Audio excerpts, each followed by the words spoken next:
Imagine this, my own father, the man who practically ghosted me my entire life, suddenly decided I needed to be evicted from the house I'd busted my ass for.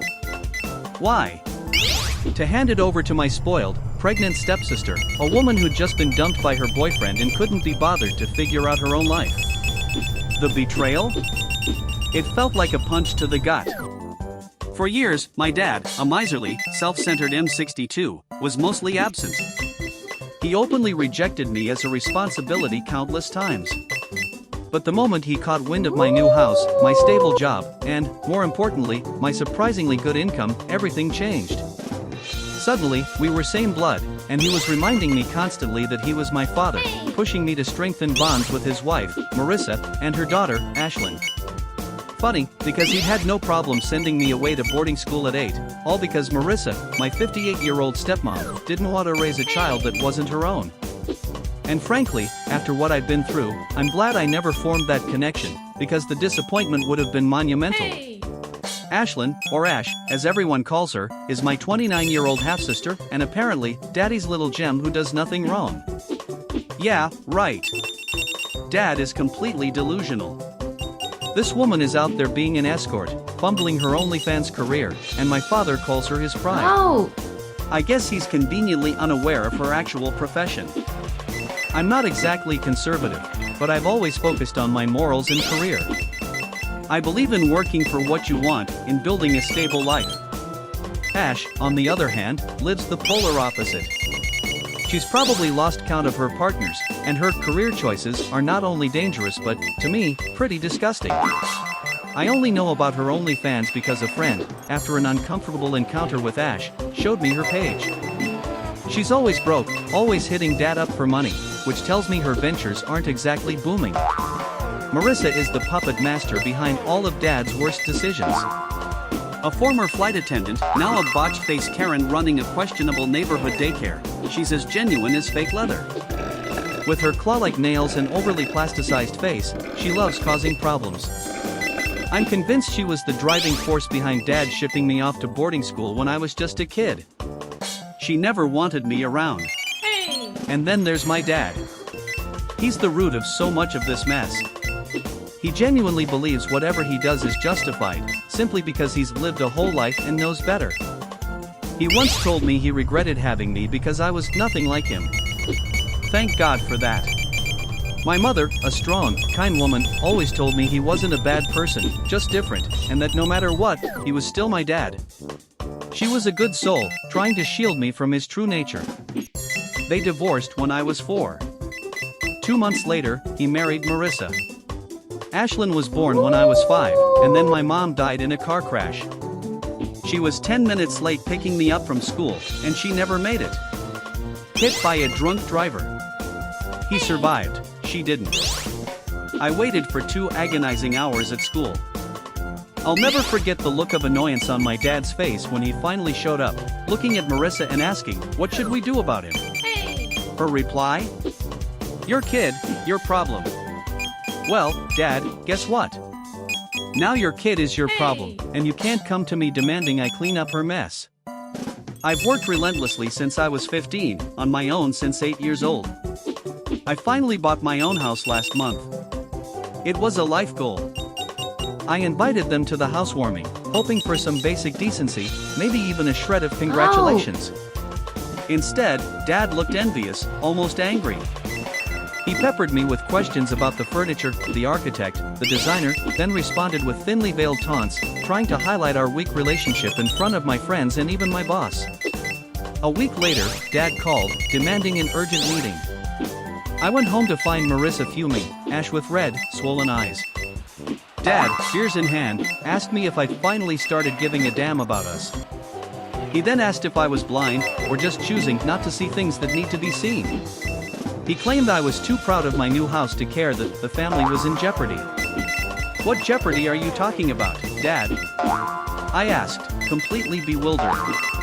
Ashlyn rolled her eyes and blurted, "I'm pregnant."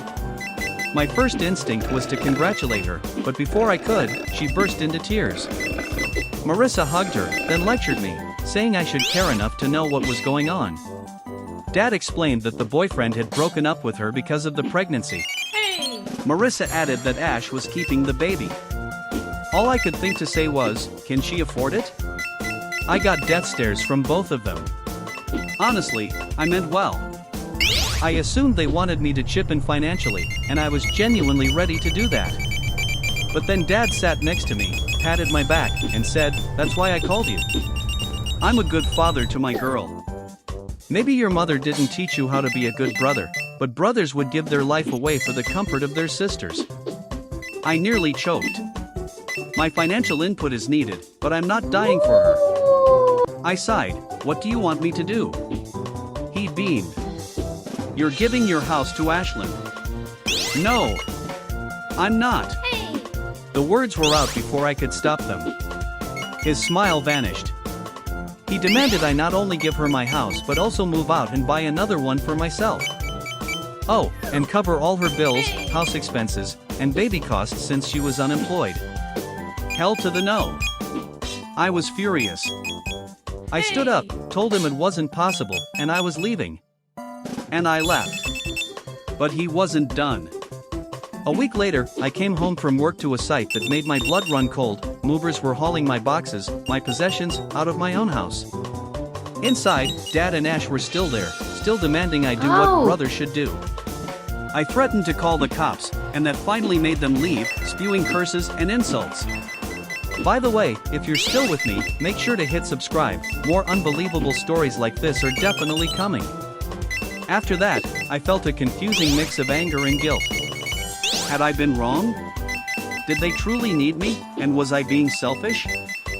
I just couldn't reconcile their lifelong neglect with their sudden, outrageous demands. I felt lost, with no one to talk to. Then, Ashlyn called. She wanted to meet. When we sat down at a coffee shop, she was a completely different person, uneasy, not her usual arrogant self. She confessed that her boyfriend hadn't left her because of commitment issues, she was the one with them. He'd found out about her past, the OnlyFans, the escorting, just before she told him she was pregnant. He was enraged, put a hole in the wall, and left, only texting her later to get rid of the kid if she ever wanted to talk again. She admitted she had a list of potential fathers, all chipping in, all thinking they were the only one. Marissa was advising her to marry one of the older, richer guys who'd proposed, but Ash didn't want to lie or marry someone she found weird and old. She told me her dream was to be an artist, but Marissa had pushed her towards chasing money and men, leading her down a path of exploitation and danger. Marissa had even shamed her for trying to work minimum wage jobs. Ash wanted me to make up with Dad, to agree to what Dad's asking, move out for some time, then come back when things weren't so heated. I respectfully declined, reiterating I'd offer financial help, but the house was off limits. She called me selfish, said I deserved to be in an orphanage. Then she stomped off. Was I really selfish? Her story was tragic, but did it justify taking my house? I wasn't sure. A few days later, Dad called, wanting to settle things at a bar. He still insisted Ash needed my house. You don't have a family yet, he argued. It's harder for women to raise a child alone. I reminded him Ash had been living with them for years, and a baby wouldn't change that. Then I asked what she'd do alone in a whole house, pregnant and unemployed. She needed to be surrounded by people. That's when he hit me with the next bombshell. He and Marissa would move into my house with Ash. My jaw dropped. Before I could react, the bartender let out a sarcastic chuckle. My dad, offended, asked him what was so funny. The bartender, a man in his early 30s, simply said, Ash. He said she uses everyone and throws them away. My eyes widened. This was Ash's ex-boyfriend. Dad balled his fists, demanding to know why he thought it was okay to start a family he couldn't support. The bartender held up his hands. I'm not responsible for that family, he stated calmly. And I have no interest in raising a child that isn't mine. Dad challenged him. Because, the ex-boyfriend said with a chilling smile, I had a vasectomy last year. He then detailed how he'd caught Ash with other men, found her OnlyFans. When she told him she was pregnant, it confirmed everything. She'd been cheating on me all along, he said. My dad's face cycled through anger, shock, and utter disappointment. The bartender finished, I owe Ash nothing. She owes me money, time, sincerity, and at the very least, love. I don't know if you knew any of this, but I'm sure no dad would be proud of a kid like that. Dad, speechless, walked out.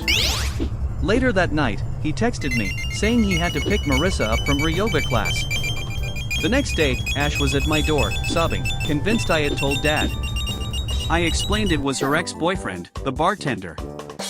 She then told me Dad had confronted her, disgusted with her lifestyle, telling her to mend her ways.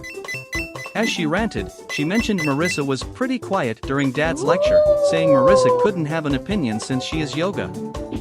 That phrase stuck with me, Marissa is yoga. I went to meet Dad. This time, he wasn't rude. He looked defeated. I told him I'd help Ash with money for diapers and a room, but she'd need to get a job. He sighed, then confessed, he thought I hated him, like my mother did. I quickly corrected him. Mom always said he loved me, but my perception was based on his total neglect. He then dropped another bomb. He'd gotten Mom pregnant and married her out of obligation, but there was no spark. Then he met Marissa, fell madly in love, and got her pregnant too. Marissa, feeling insecure, confronted my mother. My parents divorced because my dad had an affair and got my stepmom pregnant. Oh. I was numb. Then he told me when my mother died, he had to bring me home. Marissa, riddled with insecurity and guilt, hated it. She feared he'd prioritize me over their baby. So, he sent me to boarding school. Love makes you do stupid things, he muttered. I wanted to punch him. Just then, Marissa appeared, water bottle in hand, saying she was off to yoga. She left, but I, still numb, felt a strange pull. I followed her. She drove to a yoga club, but then walked into a dark alley, got into another car, and kissed the driver. My jaw clenched. I parked, went into the yoga club, and they confirmed no one by her name was a client. I waited. When the other car returned, I pulled out my phone and started recording. The man got out, opened her door, hugged and kissed her, then slapped her but as she sauntered off to the parking lot. So much for yoga, Marissa. Karma. My dad cheated on my mom, and now he was being cheated on. A few days later, I confronted Marissa. I played the video. Her calm facade cracked. Then, chillingly, she simply said, "It doesn't matter anymore." I was already planning for a divorce. She confessed to a 3-year affair with the man in the video. They'd been in love for ages, but he was married. He was supposed to divorce his wife and come to her, but then she got pregnant with Ash. Desperate for support, she kept Dad, and told my mom about the affair to force his hand. Now her lover was a widower, owned a company, and she was good to go. Women need to do what they can, she said, turning to me with a triumphant smile.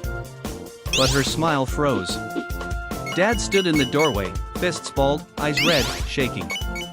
He'd heard everything. Over the next 2 days, Dad forced Marissa and Ash out. The divorce is in process. They're staying at a shelter. Dad has profusely apologized, asking me to find him a therapist. And Marissa? Her lover denied any contact, refusing to take her in. She's begged me for the video proof, even asking me to think of Ash and her pregnancy. I looked her dead in the eye and said, "Marissa, your kid, your problem." This whole thing has been a whirlwind, a painful, shocking journey into the darkest corners of my family's secrets. I never expected to find myself in the middle of all this, especially not after being cast aside for so long. Now, I'm left with the video that exposed everything. Marissa's begging me for it. What should I do? Should I delete the video, or should I hand it over? What do you think? I really want to know.